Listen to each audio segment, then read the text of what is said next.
On the surface, Texarkana in 1946 was a quiet, unassuming town, straddling the Texas-Arkansas border, where life moved at a steady, predictable pace. But in the spring of that year, fear took hold of the community as a masked serial killer, later dubbed the Phantom Killer, terrorized the town. With a brutal series of attacks targeting young couples, the killer instilled paranoia, locked doors that had never been locked before, and turned the city into a place of fear where the streets emptied at night.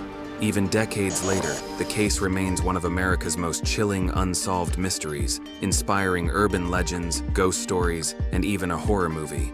But who was the Phantom Killer? And why, despite extensive investigations and a relentless manhunt, was he never caught?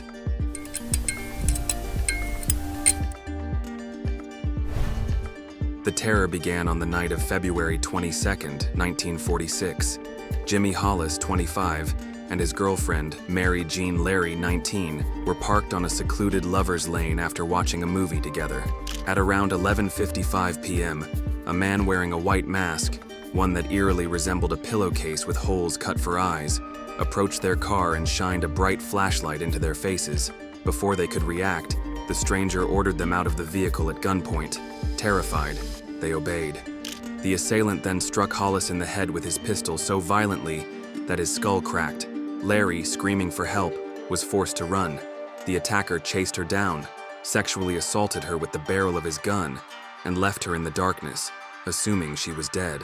Somehow, both Hollis and Larry survived and managed to get help, but neither could provide a clear description of their attacker. The only thing they could recall was his horrifying mask and his cold, emotionless presence.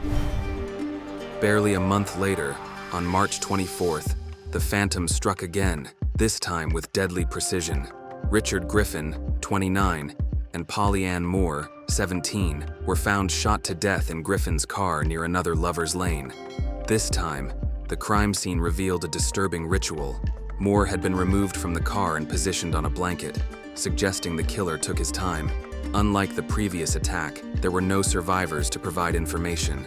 The town began to panic, but local authorities still believed the murders were isolated incidents. However, they were about to be proven gravely wrong. 3 weeks later, on April 14th, another young couple met a gruesome fate. Paul Martin, 16, and Betty Jo Booker, 15, were last seen at a school dance. The next morning, Martin's body was discovered first, shot multiple times, lying on the side of the road. Betty Jo's body was found 2 miles away, having also been shot. Booker's saxophone, which she had with her that night, was missing from the crime scene, leading some to speculate that the killer took it as a trophy.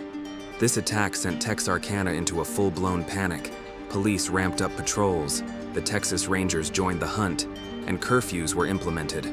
Gun sales skyrocketed as people armed themselves, and the once busy streets became eerily quiet at night. But the Phantom wasn't finished yet. On May 3rd, an attack broke the Phantom's established pattern. Instead of a couple parked in a car, the victims were a married couple, Virgil and Katie Starks, who were inside their own home. Virgil was shot twice in the head while sitting in his living room. When Katie heard the gunshots, she rushed in and saw him slumped over. Before she could process the horror, the killer fired through the window, hitting her twice in the face. Despite her injuries, Katie managed to escape by running to a neighbor's house, leaving a trail of blood behind her. She survived and became the only witness in an attack where the Phantom struck indoors. The break in his method puzzled investigators. Was this an impulsive killing? Had the killer been seen and panicked? Or was he deliberately changing his pattern to throw off the police? Law enforcement, including the Texas Rangers, the FBI, and local police, launched one of the largest manhunts in the region's history. Despite questioning hundreds of people, they were unable to find definitive proof that could identify the Phantom. Several suspects were considered, including a man named Ewell Swinney, a known criminal with a history of auto theft. His wife allegedly confessed to police that he was the Phantom, but her statements were inconsistent and legally inadmissible in court. Without concrete evidence, Swinney was never charged for the murders. Other theories suggested the Phantom may have been a soldier passing through the area, or a local who simply vanished after his spree. Without forensic technology like modern DNA analysis, investigators were left grasping at circumstantial evidence and witness reports, none of which provided enough to make an arrest. After the final attack, The murders abruptly stopped. Did the phantom die, flee, or simply decide to stop killing? The lack of answers haunted the community for decades. The story of the phantom killer lived on in Texarkana's culture. The town's fear was immortalized in the 1976 horror film, The Town That Dreaded Sundown, which dramatized the events with terrifying accuracy. To this day, the movie is screened annually in Texarkana's Spring Lake Park, an eerie tradition that keeps the legend alive. Despite the passage of time, the case remains officially unsolved. Was the phantom killer a lone madman, a drifter, or someone who walked among the townspeople unnoticed? No one will ever know for sure. The mystery of the phantom killer lingers like a ghostly presence over Texarkana. It is a story of horror, tragedy, and unanswered questions. While the victims have long been laid to rest, the killer, whoever he was never brought to justice. His crimes remain a chilling reminder that sometimes real-life horror stories have no ending.